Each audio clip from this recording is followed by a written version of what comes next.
Hey friend, Church D coming at you once again. Thanks for tuning into What Does It Take to Win? On this week's episode, we're going to be talking about how to make the necessary adjustments. Yes, you heard that correctly. In order to be successful, you need to start by making all of the necessary adjustments. You need to start by reevaluating your situation, looking at your progress, look at who you're around, look at your relationships, your finances, and the overall time that you have. And just take time out to modify that, make adjustments. So let's jump right into this. The first topic I want to talk about as it pertains to how to make the necessary adjustments deals with relationships and how to adjust certain relationships that you're a part of, if you will. So first, let's talk about relationships. So when I say relationships, it's not, like a romantic type of thing. It's not lovey-dovey. It's about people that you surround yourself with or people that you associate with on the regular. So, for example, let's talk about who helps you to grow.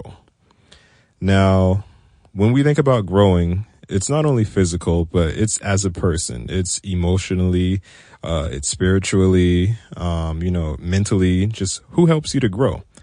You have to ask yourself, okay, is this relationship helping me grow? Or is it stunting my growth? Are you in a situation that is hindering your progress, that is hindering your maturity as it pertains to your career or your skill level? You have to ask yourself that. An example of something that would help you to grow, let's say you're a musician and you're at the beginner stage. Surrounding yourself with other musicians who are better than you and picking up what they know is something that will help you to grow. Now, on the flip side, something that will probably not help you to grow is you being the best musician, or let's not say the best musician, is you being like a mediocre musician, hanging out with musicians that you're better than. Now, they're going to be learning from you, but chances are you're just going to be staying at that same level. You're not going to grow.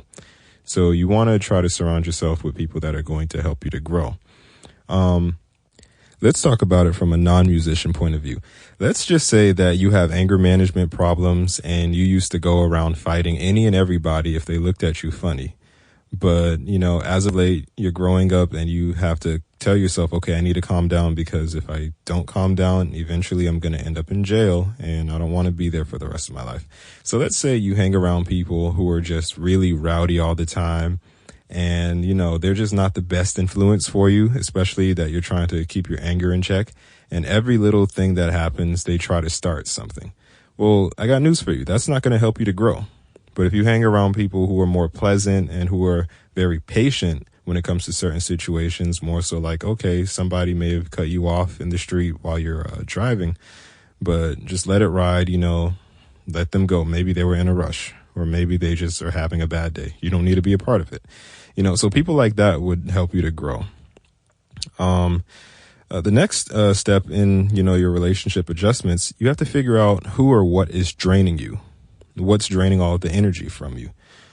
For example, as it pertains to relationships, once again, you may be around people who just drain the life out of you. And they may not even know that they're doing it. A lot of people who are in, the social work field, I have I actually have two sisters who do the whole psychology, social work thing. A lot of times they deal with people who will just kind of, tell them all of their problems, all of their issues, and it will begin to just kind of weigh them down. And, it drains them. They don't have the energy to really carry on with the rest of their day or even deal with their own problems. I'm not saying that my sisters don't have energy to deal with their problems. They do pretty well. But, you got to realize, okay, is me talking to this person or these people going to drain all of my energy? Am I going to feel a heavy weight on my shoulders after I'm done? Or am I going to feel rejuvenated after I'm done talking with them? So you have to be careful of that, because when people drain the life out of you or when they drain the energy out of you, you lose your inspiration and you sort of lose your drive. You'll want to stop, working towards your goals and your dreams. You'll just be tired all the time and you wouldn't understand why you're so tired. So the next point I'm going to discuss is, as it pertains to relationships, who is there to benefit from your success? Who is there to benefit from your success? I know, like, in a certain scene, I'm not going to identify what scene I'm talking about, but in a certain scene, a lot of people really aren't there for you. They're only there because they believe they can benefit from your success. They kind of want to piggyback on the accomplishments that you make. And you have to be aware of those people.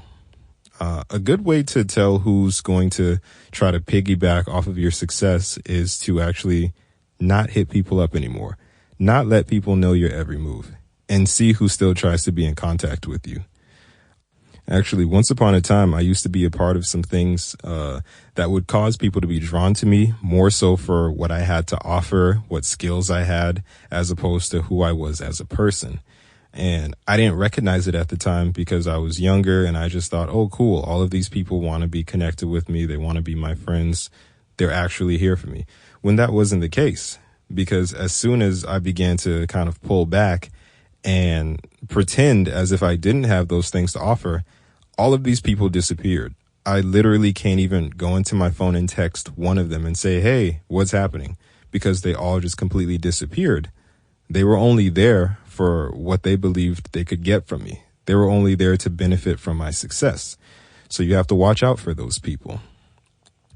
All right. So my next point, my next topic is going to be making the financial adjustments. Now, a lot of times when we're trying to be successful, actually probably all the time, maybe 95 to 100% of the time. Yep. But yeah, when we're trying to be successful, finances tend to pop up, and a lot of us don't really know how to handle them. So you have to make financial adjustments. You have to ask yourself, okay, is my dream making me money right now? Or is it even worth pursuing? Will it make me money in the future? And that's like the question that can make or break a lot of people as it pertains to being business owners or entrepreneurs or all the above, just trying to chase their dreams. Is your dream going to make you money? Is it currently making you money? You have bills right now, even if it's just like a phone bill, credit card bill, or you're paying just a car note and you're living at your parents' house. You have bills that you have to take care of, and you don't want to go to like a job and spend all these hours there away from your dream, and then you're still struggling to pay the bills, you know? So you have to ask yourself, is your dream going to make you money? And if you don't have the funds coming in from your dream, do you have the money to finance the dream and take care of the bills? So let's look at it like this. All right, let's say I'm not going to use myself this time. I'm just going to, use a generic person. Let's say somebody, they want to be like a successful musician or whatever, or like a rapper, because that's what people wanted to do like for years. Everybody wanted to be a rapper. So let's say they want to be a rapper, but they have bills. And they have people that they need to take care of. I won't say a family, but I'll just say they got people that they have to support financially or whatever. If rapping isn't paying the bills, if going to do studio sessions, or if waking up at 11:30 in the morning and rolling out of bed and trying to make beats on your FL Studio PC software stuff, if that's not paying the bills, then you need to find a way to pay bills. Maybe you should start doing shows. Maybe you should start DJing. Maybe you should just go ahead and get a part-time job just so you'll have something coming in to take care of the everyday expenditures and finances. Also, you can ask yourself, hey, do I have another talent? And this is where, the wheels begin to start turning. Do you have another talent? Is there something else that you could do that will get you money as you're working towards your dream? So I'll use myself. I said I wasn't going to use myself, but I'll use myself. Like I've mentioned in my other podcast episodes, I went to college so I would have something to fall back on.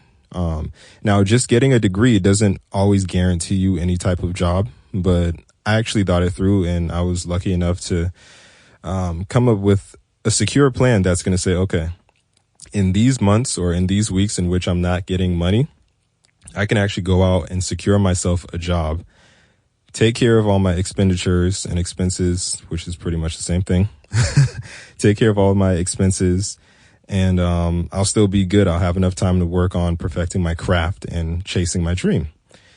Do you have another talent? Like, let's say I'm trying to just be a producer only, but hey, I know how to play multiple instruments. I can play bass, guitar, piano, and drums.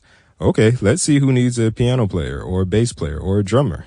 I could fill in, I could do substitution gigs and stuff, maybe make $75 here and there. It's something.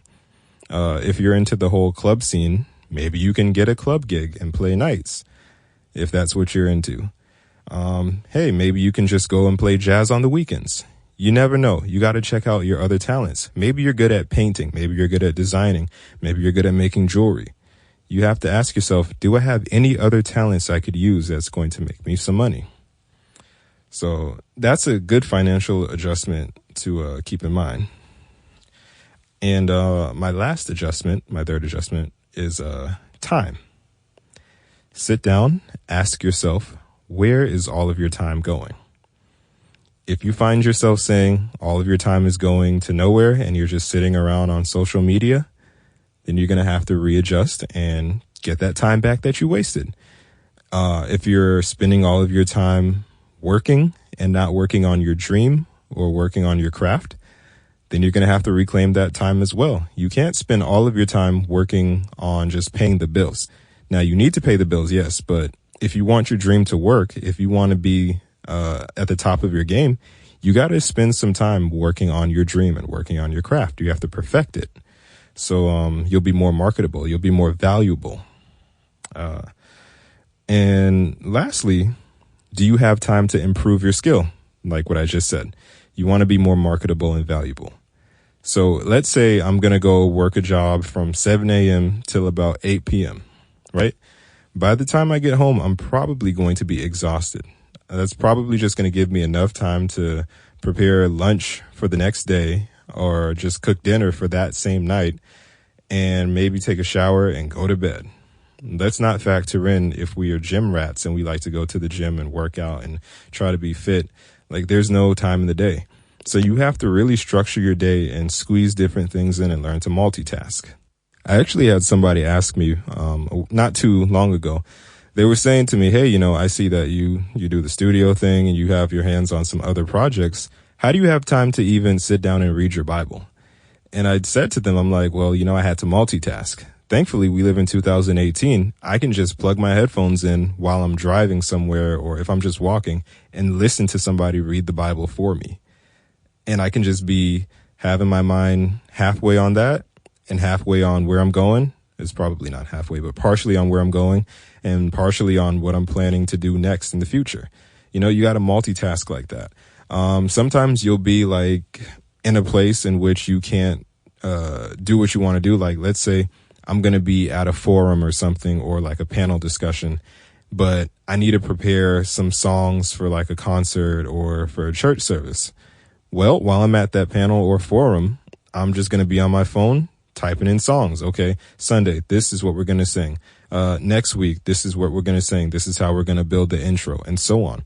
You have to learn to multitask. Do a little bit here and there and then watch. You'll see it all come together. So I'm just going to remind you, the 3 points that I gave you in making the necessary adjustments are relationship adjustments, financial adjustments, and time adjustments. I feel if you can handle all 3 of these and make the necessary adjustments, you'll be successful. Thank you for all of your time today. Thanks for tuning in to this podcast. I hope it blessed you. I hope it encouraged you. I hope it inspired you. Hey, if you like it, be sure to click the share button and subscribe to my YouTube channel. You can find me on YouTube at Church D. Check out my website. I'll put the link in the description below. And until next time, thanks for tuning in.